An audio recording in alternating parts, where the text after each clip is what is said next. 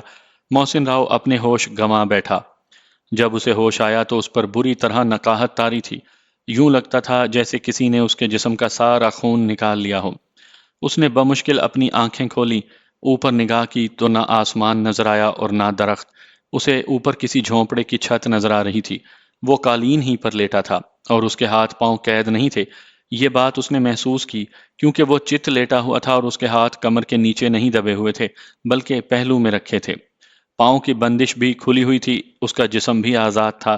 اپنا جسم آزاد محسوس کر کے اسے خوشی ہوئی کیونکہ اسے گھوڑے کے بال سے جس طرح جکڑ دیا گیا تھا وہ ایک انتہائی تکلیف دہ عمل تھا۔ وہ اپنے جسم کو ذرا سی بھی جنبش نہیں دے سکتا تھا۔ وہ آزاد ضرور ہو گیا تھا لیکن اب نہ وہ چبوترا تھا، نہ وہ جنگل، نہ وہ ہوش روبہ بکاں، کچھ بھی نہیں تھا۔ اب نقاہت سے بند ہوتی آنکھیں تھیں۔ وہ ایک چھوٹی سی گول جھونپڑی میں تھا جس کا چھوٹا سا دروازہ تھا۔ اس دروازے سے دھوپ اندر آ رہی تھی۔ اسے باہر کا منظر نظر نہیں آ رہا تھا، اٹھنے کی اس میں تاب نہیں تھی۔ وہ یوں ہی بے حس و حرکت پڑا رہا۔ اسے نہیں معلوم تھا کہ وہ یہاں کیسے پہنچا۔ اسے بس اتنا یاد تھا کہ بکا نے اس کی ٹانگیں گھسیٹ کر اس کے دونوں پیروں کے انگوٹھے پکڑ لیے تھے اور اس پر ایک عجیب سی کیفیت طاری ہو گئی تھی۔ اسی کیفیت میں اس کے ہوش جاتے رہے تھے۔ جانے یہ کون سی جگہ تھی؟ شاید بکا اسے اپنے علاقے، اپنی آبادی میں لے آئی تھی، کسی نئے جہان میں۔ اس نے سوچا باہر نکل کر دیکھے کہ وہ کہاں آ گیا ہے۔ اس نے اٹھنے کی کوشش کی لیکن اس کے ہاتھ پاؤں کا دم نکلا ہوا تھا۔ اس قدر نقاہت تھی، یوں محسوس ہوتا تھا جیسے وہ برسوں کا بیمار ہو۔ وہ محض اپنی گردن اٹھا کر رہ گیا۔ اس طرح گردن اٹھانے میں بھی اس پر ایک قیامت بیت گئی۔ اس کی آنکھوں کے سامنے اندھیرا چھا گیا اور سر میں درد کی ایک ایسی ٹیس اٹھی کہ وہ تڑپ کر رہ گیا۔ وہ اپنی گردن گرا کر بری طرح ہانپنے لگا۔ ابھی اس کی عمر ہی کیا تھی؟ وہ 19-20 سال کا ایک کڑیل جوان تھا، لیکن اس وقت اس کی حالت دیکھ کر کوئی اسے جوان ہرگز نہ کہتا۔ وہ بے حس و حرکت پڑا، بہت دیر تک لمبے لمبے سانس لیتا رہا۔ تب کہیں جا کر اس کا سانس قابو آیا، لیکن جان اب بھی نہ آئی۔ اس نے جھونپڑی کے اندر ایک طائرانہ نگاہ ڈالی۔ اس جھونپڑی میں ایک طرف ایک چھوٹی سی میز تھی، اس پر کچھ ڈھکا ہوا رکھا تھا۔ میز کے نیچے بنے پائیدان پر کوئی کالا کپڑا رکھا گیا تھا، غالباً کوئی چادر وغیرہ۔ میز کے برابر ایک سراہی تھی جس پر ایک کٹورا ڈھکا ہوا تھا۔ اس میز اور سراہی کے علاوہ اس جھونپڑی میں اور کوئی چیز نہیں تھی، البتہ قالین ضرور بچھا ہوا تھا۔ وہ اٹھ کر باہر جانا چاہتا تھا لیکن کئی گھنٹے گزر جانے کے باوجود اس میں توانائی نہیں آئی تھی۔ اس کا حلق خشک ہو رہا تھا، کانٹے سے پڑ رہے تھے۔ وہ اٹھ کر سراہی سے پانی پینا چاہتا تھا لیکن اس کی ہمت نہیں ہو رہی تھی۔ جب 2-3 گھنٹے گزر جانے کے باوجود اس سے اٹھا نہیں گیا تو اس نے سوچا کہ سراہی تک اٹھ کر جانے کے بجائے وہ آہستہ آہستہ کروٹ کے بل لڑکتا ہوا کیوں نہ سراہی تک پہنچ جائے۔ سراہی زیادہ دور نہیں تھی، مشکل سے 5-6 فٹ کے فاصلے پر ہوگی۔ اس نے اپنی قوت ارادی کو مضبوط کر کے اپنا بایاں ہاتھ گھما کر قالین پر رکھا، پھر آہستہ آہستہ کروٹ لی۔ ایک کروٹ لیتے ہی اس کی جان نکل گئی۔ پھر اسی طرح وہ کروٹیں بدل کر لڑکتا ہوا کسی نہ کسی طرح سراہی تک پہنچ گیا۔ پھر اس نے تھوڑا سا اٹھ کر سراہی کے اوپر ڈھکا ہوا کٹورا اتارا اور اسے قالین پر رکھ کر ایک ہاتھ سے سراہی جھکائی۔ سراہی پانی سے بھری ہوئی تھی، ذرا سا جھکانے پر ہی اس میں سے پانی چھلک اٹھا، پھر کل کل کی آوازوں کے ساتھ پانی کٹورے میں گرنے لگا۔ کٹورا بھرنے کے قریب ہوا تو اس نے سراہی سیدھی کر دی اور ہانپ کر لیٹ گیا۔ کچھ دیر کے بعد جب کچھ سانس درست ہوا تو اس نے پھر ذرا سا اٹھ کر کٹورا اٹھایا اور منہ سے لگا لیا۔ پانی کا پہلا گھونٹ کسی چھری کی طرح اس کے حلق میں اترتا چلا گیا۔ وہ جلدی جلدی پانی پینے لگا۔ پانی ٹھنڈا تھا اور میٹھا بھی۔ پانی پی کر اسے خاصا سکون محسوس ہوا۔ کچھ توانائی بھی بحال ہوتی دکھائی دی۔ کچھ دیر وہ آنکھیں موندے خاموشی سے لیٹا رہا۔ پھر اس نے میز کا سہارا لے کر اٹھنا شروع کیا۔ کوشش کر کے وہ میز سے کمر ٹکا کر بیٹھ گیا۔ پھر اس نے ڈھکی ہوئی ٹرے پر سے کپڑا ہٹایا۔ اس ٹرے میں اس کے لیے کھانا اور انگور تھے۔ اس نے انگور کے گچھے سے 2-4 انگور توڑ کر کھائے۔ انگور بہت رس بھرے اور میٹھے تھے۔ وہ دھیرے دھیرے سارے انگور کھا گیا، یہاں تک کہ انگور ختم ہو گئے۔ انگوروں نے اس کے کمزور جسم کو کافی توانائی بخشی۔ اب وہ میز کی طرف منہ کر کے بیٹھ گیا۔ اس نے کھانا کھایا، پھر وہ پانی پی کر لیٹ گیا۔ کھانا اس نے خوب سیر ہو کر کھایا تھا۔ اس پر کھانے کا خمار چڑھنے لگا۔ وہ جلد ہی نیند کی آغوش میں چلا گیا۔ پھر جب اس کی آنکھ کھلی تو سورج غروب ہونے کا وقت ہو چکا تھا۔ اس وقت اس کی حالت کافی بہتر تھی۔ وہ ہمت کر کے دھیرے دھیرے کھڑا ہو گیا۔ کھڑے ہوتے ہی اس کے آنکھوں کے آگے اندھیرا ضرور آیا، مگر وہ کسی طرح اپنے آپ کو سنبھالے رہا۔ پھر وہ ایک ایک قدم جما کر اٹھتا ہوا جھونپڑی کے دروازے کی جانب چلا۔ جھونپڑی کا دروازہ چھوٹا تھا، اسے جھونپڑی سے نکلنے کے لیے خاصا جھکنا پڑا۔ جب وہ دروازے سے نکل کر سیدھا کھڑا ہوا تو باہر کا ماحول دیکھ کر حیرت زدہ رہ گیا۔ سامنے لکو دک صحرا تھا، ریت کے اونچے نیچے ٹیلے دور تک پھیلے ہوئے تھے۔ سامنے سورج کی بڑی سی ٹکیا لال انگارہ بنی ہوئی تھی۔ دور دور تک کوئی درخت تھا، نہ آدم زاد۔ اتنے بڑے صحرا میں بس اسی کی جھونپڑی تھی۔ جانے اسے کہاں لا کر چھوڑ دیا گیا تھا۔ یہ بڑے انوکھے طرز کی قید تھی۔ اس جھونپڑی کو چھوڑ کر اگر وہ فرار ہونا بھی چاہے تو کہاں جائے گا؟ یعنی اسے سزا کے طور پر محض صحرا میں ہی چھوڑ دیا جاتا تو وہ کتنے دن زندہ رہتا؟ صحرا میں ہر سمت راستہ ہونے کے باوجود اسے راستہ نہ ملتا۔ وہ بھٹک بھٹک کر بھوک پیاس سے دم توڑ دیتا۔ یہاں تو اسے نہ صرف کھانا مہیا کیا گیا تھا، بلکہ کھانا پینا اور سونے کے لیے قالین بھی موجود تھا۔ گویا اسے اعلیٰ درجے کی قید دی گئی تھی۔ سر دست تو اس کا مسئلہ اپنی توانائی بحال کرنا تھا۔ توانائی بحال ہونے کے بعد اگر یہاں سے نکلنے کا کوئی راستہ دکھائی دیا تو وہ ضرور فرار ہونے کی کوشش کرے گا۔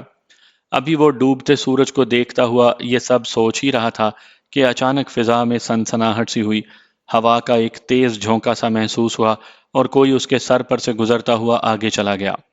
ابھی اندھیرا نہیں پھیلا تھا، اس کے سر پر سے جو پرندہ گزرا تھا وہ الو تھا۔ آگے جا کر وہ واپس پلٹا اور وہ اب سیدھا محسن راؤ کی طرف بڑھ رہا تھا۔ محسن اسے بڑے سہمے ہوئے انداز میں دیکھ رہا تھا۔ نزدیک آ کر جب اس الو نے اپنے پنجے نکال کر اس پر جھپٹنے کی کوشش کی تو نہ جانے اچانک اس میں کہاں سے توانائی آ گئی، وہ فوراً جھک کر جھونپڑی کے اندر داخل ہو گیا۔ اگر وہ ایسا نہ کرتا تو اس کا زخمی ہو جانا یقینی تھا۔ اپنے شکار کو جھونپڑی میں داخل ہوتا دیکھ کر وہ اوپر اٹھا اور جھونپڑی کے اوپر سے پرواز کرتا ہوا دور چلا گیا۔ پھر ایک چکر لگا کر واپس جھونپڑی کی چھت پر آ بیٹھا۔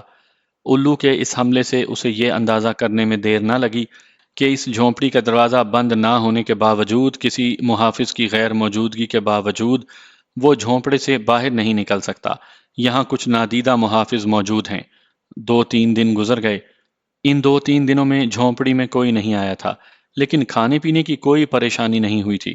کھانا ختم ہونے پر کپڑے کے نیچے دوسرا کھانا آ جاتا، پانی کم ہونے پر سراہی خود بخود پانی سے بھر جاتی۔ کپڑے کے نیچے کھانا اور سراہی میں پانی ڈال کر جانے والا اسے باوجود کوشش کے نظر نہیں آیا تھا۔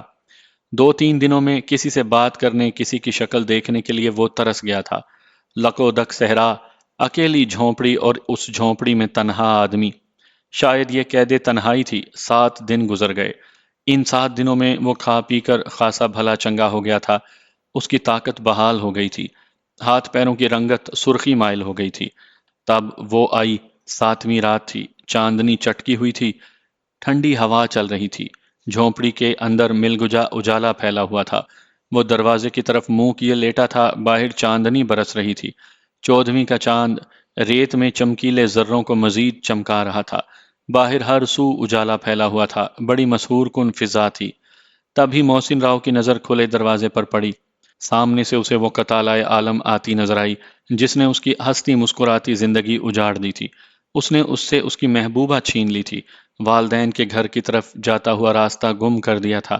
پھر وہ نہ جانے اس پر کیا عمل کرتی تھی کہ وہ ہوش و خرد سے بیگانہ ہو جاتا اور برسوں کا مریض بن جاتا تھا۔ اس عمل کے ذریعے شاید وہ اس کے جسم کا تمام خون اپنے اندر جذب کر لیتی تھی۔ وہ اسے آتا دیکھ کر فوراً اٹھ کر بیٹھ گیا۔ 7 دن کے بعد اسے کسی کی شکل دکھائی دی تھی۔ وہ سفری لباس میں تھی اور آتی ہوئی کسی بھٹکی ہوئی روح کی طرح لگ رہی تھی۔ وہ روح تو نہیں تھی لیکن بھٹکی ہوئی ضرور تھی۔ محسن راؤ کی جوانی نے اسے بھٹکا دیا تھا۔ یوں تو وہ دیوا کالی کے حکم پر اسے سزا دینے آئی تھی۔ اس نے جوگی رام پال کو سزا بھی دی تھی۔ محسن راؤ کو بھی وہ سزا دینے کی تیاری مکمل کر چکی تھی، لیکن جب اس نے محسن راؤ کو دیکھا تو وہ اسے دیکھ کر سزا دینا تو دور کی بات، وہ یہ بھی بھول گئی کہ وہ اس کے تعاقب میں کیوں آئی تھی۔ محسن راؤ ایسا ہی حسین مرد تھا۔ اس کی موجودگی خواتین کے دلوں میں آگ لگا دیتی تھی۔ اس کی شخصیت میں بلا کی کشش تھی۔ راکھی اور نادرا اسی کشش کا شکار ہوئی تھی اور اب بکا اسے دیکھتے ہی اپنا دل ہار بیٹھی تھی۔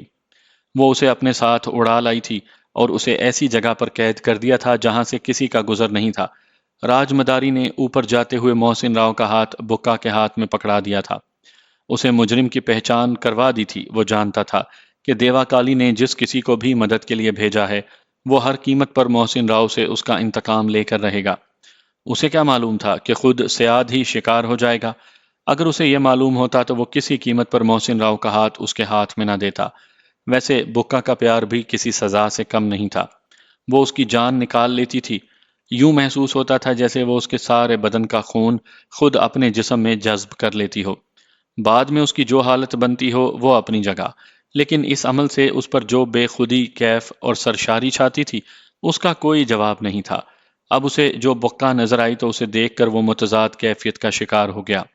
اسے دیکھ کر خوشی بھی ہوئی اور رنج بھی ہوا۔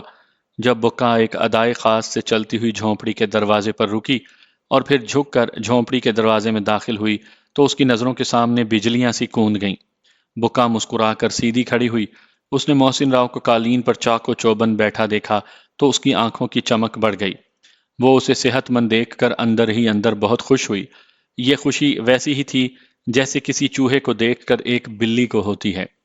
بکا اس کے سامنے دو زانو ہو کر بیٹھ گئی، جیسے کسی دیوتا کے چرنوں میں کوئی داسی بیٹھ جائے۔ محسن راؤ اسے خاموشی سے دیکھتا رہا۔ کیسے ہو میرے جادوگر؟ بکا نے تبسم فرمایا۔ میں بہت برا ہوں بکا۔ محسن راؤ نے بڑے عجیب انداز میں کہا۔ مجھے دھمکی دے رہے ہو؟ دھمکی نہیں، میں اپنا حال بتا رہا ہوں۔ وہ فوراً سنبھل گیا۔ میں سب سمجھتی ہوں، تم برے ہو یا اچھے، اچھی طرح جانتی ہوں۔ وہ مسکرائی۔ تم مجھے کہاں لے آئی ہو بکا؟ تمہاری دنیا سے بہت دور، اتنی دور کہ تمہارے لوگوں کا گزر یہاں کسی قیمت پر نہیں ہو سکتا۔ کوئی تمہاری مدد کے لیے آنا بھی چاہے تو نہیں آ سکتا، اور اگر میں خود یہاں سے فرار ہو جاؤں تو؟ محسن راؤ نے تیکھے لہجے میں کہا۔ ایسا سوچنا بھی مت، تم اور کسی کے قیدی نہیں ہو، بکا کے قیدی ہو۔ اس نے دھمکی دی۔ کیا ہوگا؟ جب تک تم میرے پاس لوٹ کر آؤ گی میں جانے کہاں سے کہاں جا چکا ہوں گا۔ ایک دن تم نے نکل کر دیکھا تو تھا، پھر دوبارہ نکل کر دیکھ لینا۔ تمہیں معلوم ہو جائے گا جب اس جھونپڑی کی چھت پر بیٹھا میرا محافظ اپنے خون خوار پنجوں سے تم پر حملہ کرے گا تو تمہیں اس جھونپڑی کے اندر داخل ہوتے ہی بنے گی۔ ویسے میں جاتے ہوئے مزید ایک محافظ کو مقرر کرتی جاؤں گی، اس نے بتایا۔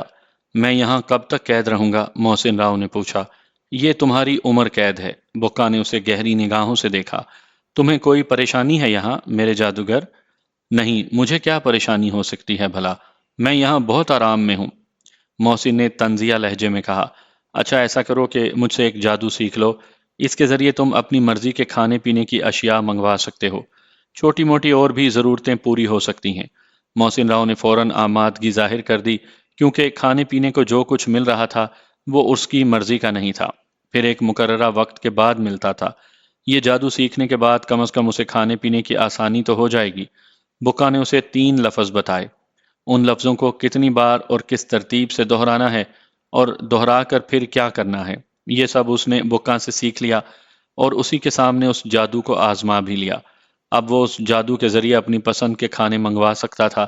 وہ خوش تھا۔ بکا، ایک بات پوچھوں، بتاؤ گی؟ ہاں بتاؤں گی، پوچھو۔ کچھ نادرا کے بارے میں بتا سکتی ہو؟